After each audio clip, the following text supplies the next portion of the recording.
My voice cracked as I stared at the stack of papers clutched in my trembling hands. You mortgaged the house? I whispered, the words barely finding air. Across the room, my husband sat slumped on the couch, his head buried in his hands like a boy caught stealing candy. Except this wasn't some harmless mistake. This was something heavier, something that could shatter everything I'd built for our family. He didn't answer me. The silence stretched like a rope pulled taut, each second slicing deeper into my chest.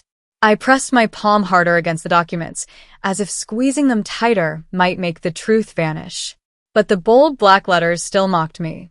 Ironwood First Capital Mortgage. Outstanding balance. $215,000. I blinked through the blur in my vision. My name, clear as day, typed alongside his. My name is Elena Foster. I'm 41 years old, a registered nurse at St. Catherine's Hospital, and a mother of two, Lucas, age 13, and Emily, age 10. For most of my life, I've been the anchor, the steady one, the rock everyone else could lean on. My mornings begin before the sun is up, packing lunches, wrangling sleepy kids into school clothes, rushing out the door to work 12-hour shifts filled with codes, beeping monitors, and lives hanging by threads. And after all that, I come home to laundry, homework, and bills.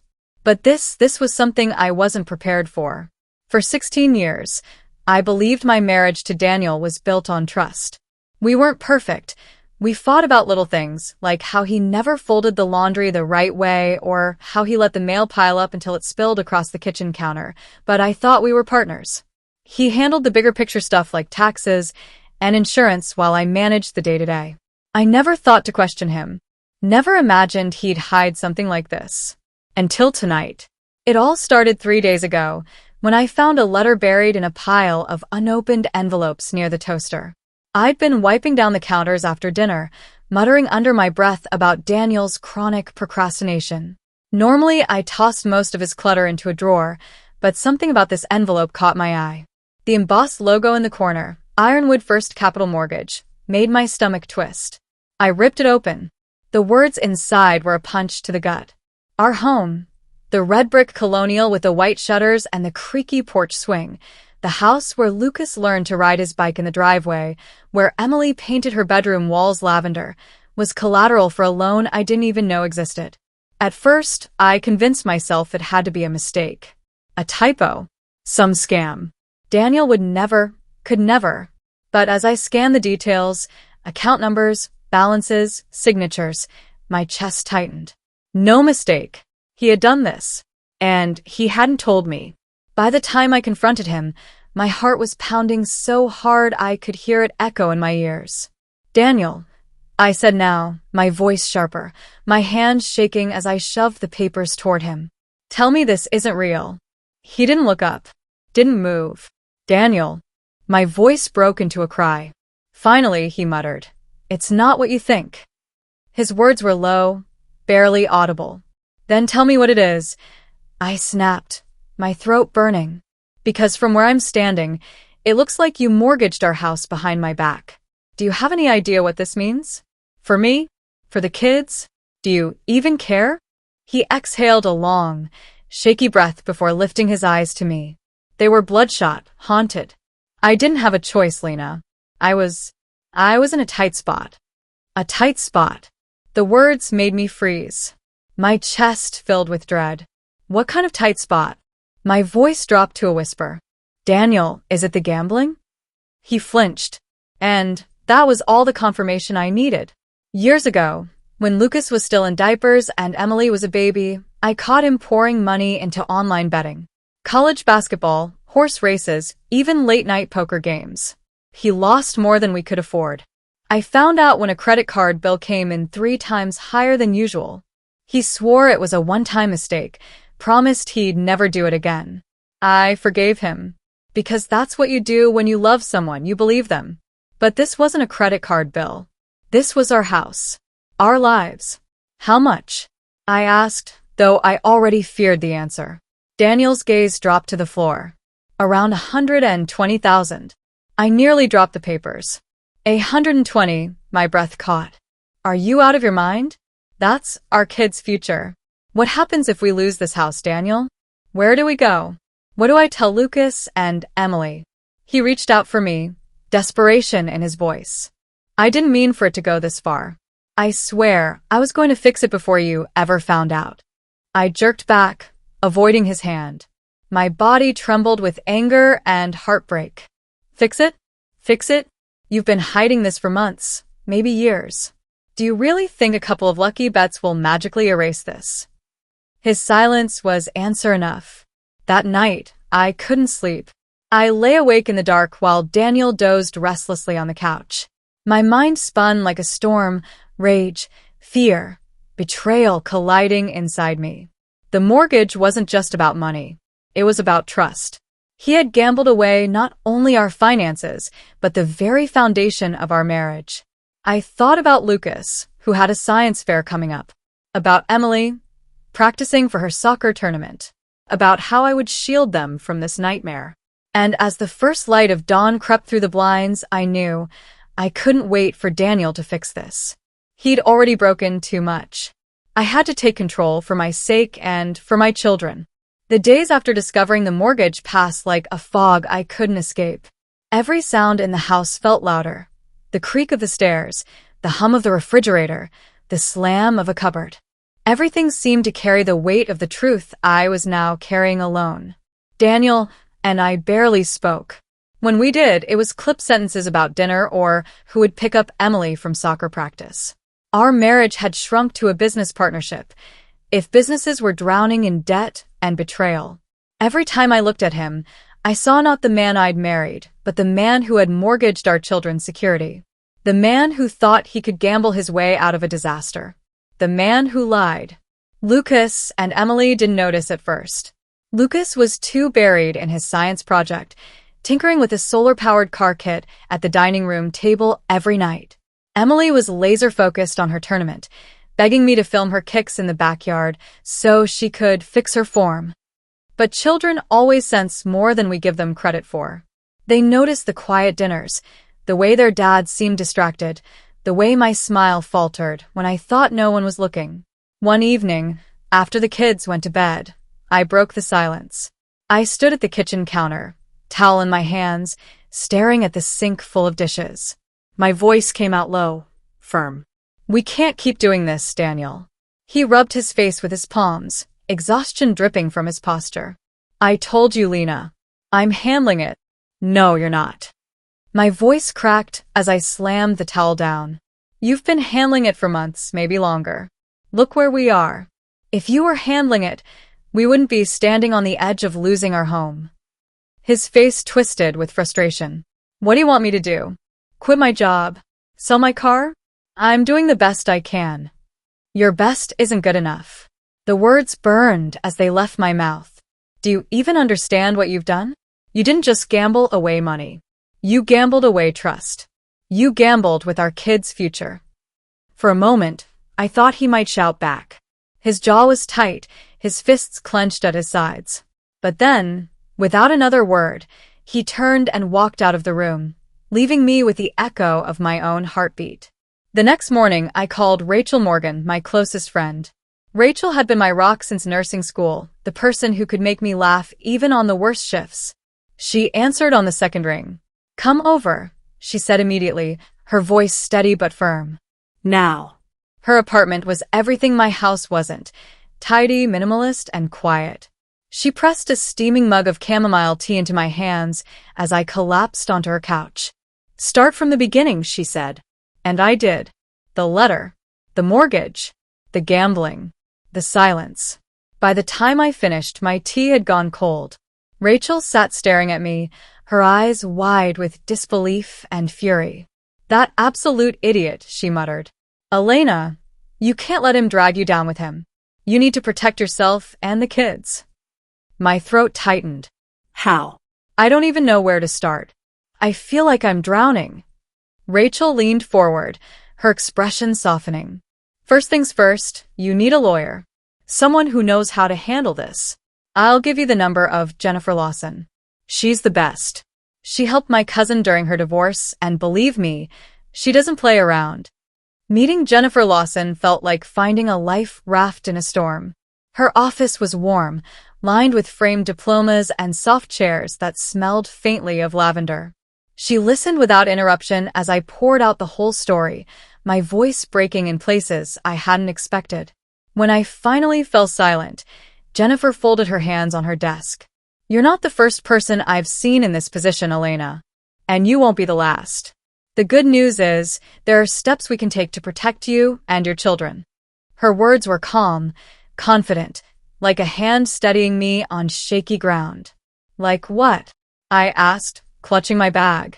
"For starters," she said, "we separate your finances from Daniel's. Open your own bank account. Redirect your paycheck, so it goes only to you. Next, we look at the mortgage. There may be ways to renegotiate terms, or at least delay foreclosure. We'll also document everything. The more evidence we have of his gambling and his financial recklessness, the stronger your case will be." Her practicality was like oxygen. For the first time in days, I felt like maybe, just maybe, I wasn't drowning. That evening, I sat at my kitchen table with a stack of bills, a new notebook, and a determination I hadn't felt in weeks. I opened a new bank account in my name only and set up direct deposit from the hospital. I highlighted the bills I could cover on my own and called the electric company to arrange a payment plan. It wasn't perfect, but it was a start. Meanwhile, Daniel continued to insist he could fix things. That I was overreacting. That if I just trusted him, everything would work out. But I didn't believe him anymore. I'd spent too many years being the steady one, the peacemaker, the fixer. This time, I wasn't cleaning up his mess. This time, I was protecting myself and Lucas and Emily. Still, the doubt lingered. At night, when the kids were asleep and the house was quiet, I found myself scrolling through old photos, vacations at the lake, birthdays with frosting-smeared smiles, Daniel holding newborn Emily in his arms. I wondered if I was giving up too soon, if maybe this was just a rough patch. But then I'd remember the mortgage papers, the lies, the look in Emily's eyes when she asked why her dad seemed sad all the time. And I knew I wasn't just doing this for me. I was doing it for them, for their future. Rain hammered against the hospital windows as I sat in the break room, staring blankly at the steam rising from my untouched coffee. My shift had been long, but it wasn't the patients keeping me awake at night. It was Daniel. My phone buzzed on the table. A text. "Daniel, we need to talk. I can fix this. But you have to stop with the lawyer. You're making things worse." The words made my chest tighten. Worse? He was the one who had mortgaged our home. He was the one who gambled away more money than we could ever pay back. And now he wanted to blame me for trying to protect our kids? I pressed the phone face down on the table, my hands trembling. When I showed Jennifer the message later that afternoon, she didn't hesitate. "He's trying to manipulate you," she said, her tone sharp but calm. "Don't let him. You're closer to freedom than you think." But freedom was farther away than I'd hoped. Jennifer's investigation uncovered 2 additional loans Daniel had taken out, both against the house, both with predatory interest rates. The total debt now sat at over $240,000. The number made me physically ill. I had to grip the edge of Jennifer's desk just to steady myself. "Can we even come back from this?" I whispered. "You have options," she said gently. "You can attempt to restructure the loans, but that would require Daniel's cooperation, and given his history, that's a gamble in itself. Or you can fight for sole financial control. That may mean selling the house and starting fresh." The thought of selling the home where Lucas learned to ride his bike, where Emily painted her first mural, where every Christmas morning had unfolded, was unbearable. But the idea of staying tethered to Daniel's chaos was worse. A week later, I found myself sitting across from Daniel in a sterile room at the mediator's office. The walls were bare, the table cold, the air so thick with tension I could hardly breathe. Jennifer sat beside me, a calm but formidable presence. Daniel was across the table, flanked by a lawyer who looked like he'd walked straight out of a glossy billboard ad, slick suit, slicker hair, and eyes that flicked over me with practiced disdain. "This doesn't have to get ugly," Daniel said, leaning forward. His voice carried the same tone he'd used 100 times before when trying to smooth things over. We can work this out if you just stop trying to tear everything apart. Tear everything apart. My voice trembled, but not with fear, with fury. Daniel, you lied to me. You gambled away our money. You mortgaged our house without even telling me. And now you want me to pretend it didn't happen? I made a mistake, he said defensively. But I can fix it if we just… No, my voice rose, sharp and final. You can't fix this. Not this time. I've spent years cleaning up your messes, Daniel. I'm done. His lawyer cleared his throat, flipping through a stack of papers. If I may, my client has a right to remain on the mortgage. He has made financial contributions to this family, and… Jennifer cut him off like a scalpel slicing through skin. Let's be clear. Mr. Foster's contributions are what put this family in jeopardy. My client has evidence that he took out multiple loans without her knowledge, violated the terms of their joint finances, and put their children's home at risk. If we're discussing rights, Mrs. Foster has every right to protect herself and her children from further harm. The lawyer faltered.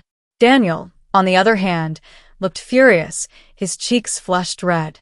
This is ridiculous, he muttered. You're blowing this way out of proportion. I took a deep breath and met his eyes head on. No, Daniel. What's ridiculous is what you've done to this family. You lied to me, endangered our future, and refused to take responsibility. But I won't let you drag me down anymore. I'm protecting myself and the kids, whether you like it or not. The mediator shifted uncomfortably, trying to redirect the conversation. But by then, my decision was already made. It all came down to one final choice, the house. Daniel wanted to keep it, claiming it was for the kids. But I knew better. He wanted the house because it was leverage, because keeping it meant keeping me tethered to him. I swallowed hard, my voice steady despite the lump in my throat. I'm willing to sell the house. It's the only way forward. Daniel's face contorted in shock.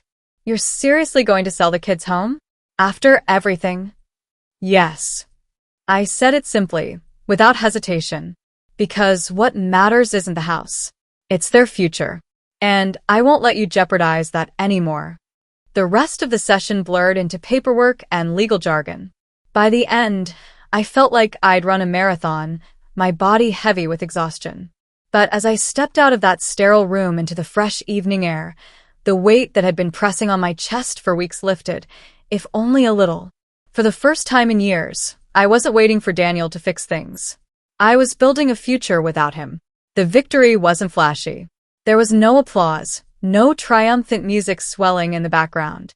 But it was mine. With Jennifer's help, I secured sole financial control. We negotiated the sale of the house to cover the debts and set up a trust for Lucas and Emily with what was left. It wasn't much, but it was a start. It wasn't the ending I had once dreamed of, but it was a new beginning. And that, for now, was enough. The house sold faster than I expected. 1 week it was ours, the walls still holding echoes of bedtime stories, birthday candles, and arguments whispered behind closed doors. The next, it was just another listing on a real estate website. A for sale sign staked in the front yard like a goodbye I hadn't been ready to give. Packing was brutal. Every box felt like a reminder of what we'd lost. Lucas sulked at first, insisting he didn't want to move. Emily cried when I told her she'd have to paint over the mural she had drawn on her bedroom wall. It's just walls, sweetheart, I said, my voice catching. We'll make new ones. Better ones. Rachel showed up with takeout and tape guns, filling the silence with jokes and stories, reminding me that home wasn't just four walls. It was the people we kept close. By the time the movers loaded the last box into the truck, the house felt hollow, stripped of everything that made it ours. I stood in the living room one last time, running my fingers along the grooves in the doorway where we'd measured the kids' heights year after year. Come on, Mom, Lucas said quietly, tugging my hand. His eyes were red, but there was strength in his voice. We'll make new memories. I smiled through the tears and kissed the top of his head. You're right. We will. Our new apartment was small. 2 bedrooms, a modest kitchen, a balcony that overlooked a noisy street instead of a backyard. But it was ours. No hidden mortgages. No gambling debts. No lies. The first night we slept there, the three of us huddled on the couch eating pizza straight from the box. Emily balanced a slice on her lap and announced, "This place feels cozy." Lucas smirked. "It feels tiny." I laughed, the sound surprising me. "It feels like a new start." And it did. Life didn't magically get easier. Bills still came. My shifts at the hospital were still long. Lucas missed his old room, and Emily still asked about her dad at bedtime.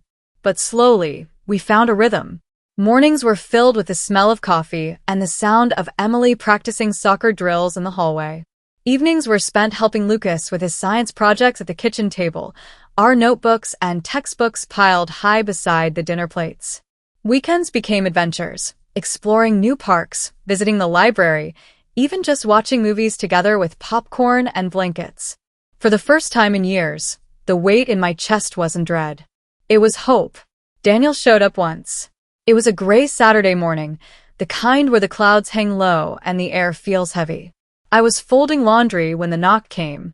When I opened the door, there he was, tired, unshaven, his shoulders slumped as if the weight of his choices had finally caught up to him. "Elena," he said softly, "can we talk?" For a moment, my heart clenched. This was the man I had once loved. The man I had built a life with. The father of my children. But then I remembered the lies. The fear. The endless nights wondering if we'd lose everything. I stepped outside, closing the door behind me. "What do you want, Daniel?" He rubbed the back of his neck, eyes darting to the floor. I messed up. I know I did. But I want another chance. For us. For the kids. I studied him, searching for sincerity. Maybe it was there, buried beneath the guilt and regret. But I knew better than to gamble on promises. "You had your chances," I said quietly. "Over and over. And every time, you chose yourself over us. I can't keep living like that. The kids can't keep living like that." His face fell. "So that's it. That's it." My voice didn't shake. For once, I felt steady. I stepped back toward the door. "You're their father, Daniel. I won't take that away from you. But as for me, I'm done." And with that, I closed the door. The weeks after his visit were calmer, almost peaceful. He called the kids occasionally, showed up for a soccer game once or twice, but the hold he had on my life was gone. I wasn't his safety net anymore. One evening, after the kids had gone to bed, I stood on the balcony with a glass of tea. The city lights flickered below, cars humming in the distance. I thought about the woman I'd been months ago, the one who cried in the kitchen, terrified of the future, clinging to the wreckage of a marriage that had already sunk. And I thought about the woman I was now. Tired, yes, but stronger. Standing on her own 2 feet. Building a future with her children, one small step at a time. The road ahead wasn't perfect. It never would be, but it was mine. And for the first time in a long time, that was enough. And with that, our story comes to an end, but the real story begins with your thoughts. What would you do if you were in this situation? Let me know in the comments.